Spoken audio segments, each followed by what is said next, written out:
Hello everyone, today I will discuss about methods और functions in a list. Okay, important methods के बारे में discuss करेंगे। यहाँ पे मैंने एक लिस्ट क्रिएट करी हुई है, उसमें सारी न्यूमेरिक टाइप की आइटम स्टोर करी हुई है। पहले मेथड के बारे में डिस्कस करते हैं, append function. Okay, append function का यूज किस लिए किया जाता है? Add item at the end. अगर मुझे लिस्ट क्रिएट करने के बाद मुझे लगता है कि मुझे इसके एंड में एक और आइटम ऐड करनी है, तो मैं अपेंड फंक्शन का यूज करूंगी। अपेंड फंक्शन का यूज कैसे करेंगे हम? पहले आएगा मेरा लिस्ट का नेम, जिस भी लिस्ट के अंदर मुझे आइटम ऐड करनी है, देन डॉट ऑपरेटर आएगा, देन अपेंड फंक्शन का यूज करूंगी। अपेंड फंक्शन के अंदर मुझे उस आइटम को लिखना है जिस आइटम को मुझे ऐड करना है। ओके, जब मैं प्रिंट करवाती हूँ एल को, तब मेरे पास आउटपुट आती है ये, तो 100 हमारे पास यहाँ पे स्टोर हो चुका है। Next one is sort function. Sort function किस लिए यूज किया जाता है? अरेंज करने के लिए नंबर को असेंडिंग और डिसेंडिंग ऑर्डर में। इसका भी सिंटेक्स कुछ उसी तरह से आएगा जिस तरह से अपेंड फंक्शन का था। अगर मुझे सॉर्ट फंक्शन को यूज करना है तो मैं लिस्ट का नेम लिखूंगी, डॉट सॉर्ट फंक्शन का यूज करूंगी। अगर मैं पैराथीसिस के अंदर कुछ भी नहीं दे रही हूँ, फंक्शन के अंदर कोई भी पैरामीटर पास नहीं कर रही हूँ, तो मेरी जो है लिस्ट वो सॉर्ट होगी इंक्रीजिंग ऑर्डर में। ओके, असेंडिंग ऑर्डर में सॉर्ट होगी। तो जब मैं प्रिंट करवाती हूँ लिस्ट को, तो मेरे पास ये आउटपुट आती है जो कि सॉर्टेड है। ओके, नेक्स्ट मैं एल डॉट सॉर्ट में पैरामीटर पास कर रही हूँ, रिवर्स इक्वल टू ट्रू। अगर मैं रिवर्स इक्वल टू ट्रू पास करती हूँ तो मेरी जो लिस्ट है वो सॉर्ट होगी डिसेंडिंग ऑर्डर में। ओके, आउटपुट में आप सॉर्टेड लिस्ट देख सकते। Next one is reverse function. Reverse function हम यूज करते हैं लिस्ट को रिवर्स करने के लिए। अगर मुझे पूरी की पूरी लिस्ट को पलटना है तो मैं रिवर्स फंक्शन का यूज करूंगी। इसका यूज किस तरह से करेंगे? एल डॉट लिस्ट नेम आएगा, डॉट रिवर्स फंक्शन का यूज करेंगे। मेरे पास यहाँ पे ये लिस्ट है, मुझे इसको रिवर्स करना है, तो जब मैं प्रिंट करूंगी लिस्ट को, तो मेरे पास ये सारी लिस्ट जो है रिवर्स हो चुकी है। Next one is index function. Index function is use to access the item in a list. अगर मुझे किसी भी आइटम को एक्सेस करना है लिस्ट में, तो मैं क्या करूंगी? इंडेक्स फंक्शन का यूज करूंगी।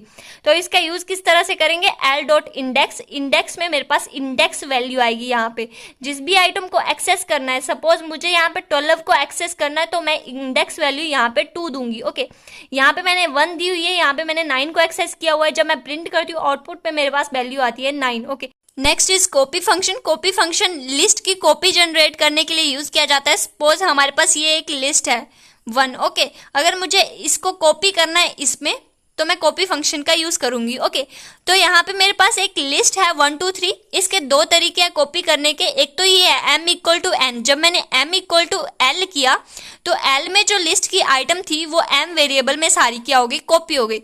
बट इसमें क्या होता है, जब मैं प्रिंट करवाती हूँ m को, तो 1 2 3 प्रिंट हो रहा है। l को प्रिंट करवाती हूँ 1 2 3 प्रिंट हो रहा है। ओके, जब मैं m के इंडेक्स नंबर 0 पे चेंज कर रही हूँ वैल्यू को, 1 की जगह 0, तो जब मैं प्रिंट करवा रही हूँ l को, तो उसमें भी चेंजेस हो रहे हैं। बट मैं तो m को चेंज कर रही हूँ, चेंजेस l में भी हो रहे हैं। जब हम इस तरह से कॉपी जनरेट करते हैं तो ऐसा होता है। ओके, बट मैं यहाँ पे चाहती हूँ जो चेंजेस मैं m में कर रही हूँ वो l को अफेक्ट ना करे, तो मैं कॉपी फंक्शन का यूज करूंगी। कॉपी फंक्शन का यूज किस तरह से करूंगी? यहाँ पे मैं वो वेरिएबल ले रही हूँ, ये खाली वेरिएबल है, इसमें मुझे क्या डालना है? l को डालना है, l की 1 2 3 आइटम को डालना है। डॉट कॉपी फंक्शन का यूज करूंगी। वो लिस्ट नेम है जिसमें कॉपी करनी है, वो लिस्ट नेम है जिसको कॉपी करना है। ओके, ये क्या करेगा? It creates a copy of L की एक कॉपी क्रिएट कर देगा। जो मैं चेंजेस करूंगी m में, वो l को अफेक्ट नहीं करेंगे। ओके, जब मैं कॉपी फंक्शन का यूज कर रही हूँ। Next is insert function. Insert function हमारा लिस्ट में आइटम को इंसर्ट करने के लिए यूज किया जाता है। अपेंड फंक्शन भी हमारी आइटम को इंसर्ट करने के लिए यूज किया जाता है। बट अपेंड फंक्शन में क्या होता है, जब हम आइटम इंसर्ट करते हैं वो सिर्फ एंड में इंसर्ट होती है।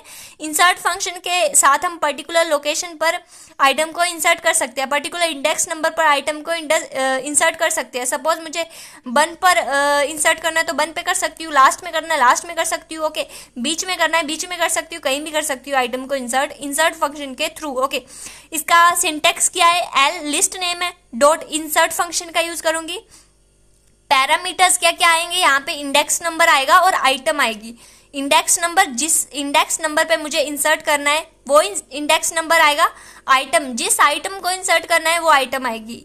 आउटपुट देख सकते हो यहाँ पे 1000 को मैंने इंसर्ट किया है फर्स्ट इंडेक्स नंबर पे।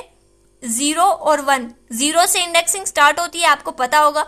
0 और 1 पे मैंने 1 पे मैंने क्या किया है? आइटम को इंसर्ट किया है, 1000 आइटम को। तो यहाँ पे मेरा ऐड हो चुका है। Last one is extend function. अगर हमें दो लिस्ट को मर्ज करना है तो हम एक्सटेंड फंक्शन का यूज करेंगे। एल डॉट एक्सटेंड एम, ये हमारा पहली लिस्ट का नेम है, ये हमारा दूसरी लिस्ट का नेम है। पहली लिस्ट में ये आइटम्स है, दूसरी लिस्ट में ये आइटम्स है। ओके, इन दोनों को जब हम मर्ज करेंगे एक्सटेंड फंक्शन के थ्रू तो आउटपुट कुछ इस तरह से आएगी। By using extend function also change in L list. अगर हम एक्सटेंड फंक्शन का यूज कर रहे हैं तो जो चेंजेस एम में हो रहे हैं वो एल में भी होंगे। लिस्ट को मर्ज करने का यहाँ पे एक और तरीका भी है, बाय यूजिंग कंकैटिनेशन हम लिस्ट को मर्ज कर सकते हैं प्लस ऑपरेटर का यूज करके। तो यहाँ पे ये एल हमारी फर्स्ट लिस्ट का नाम है, एम हमारी सेकंड लिस्ट का नाम है, दोनों के बीच हम प्लस ऑपरेटर का यूज करेंगे। के हमारी एक न्यू लिस्ट है जिसमें हम दोनों वैल्यू मर्ज करके स्टोर कर रहे हैं। Okay, thanks for watching. अगर वीडियो अच्छी लगी हो तो लाइक जरूर करें।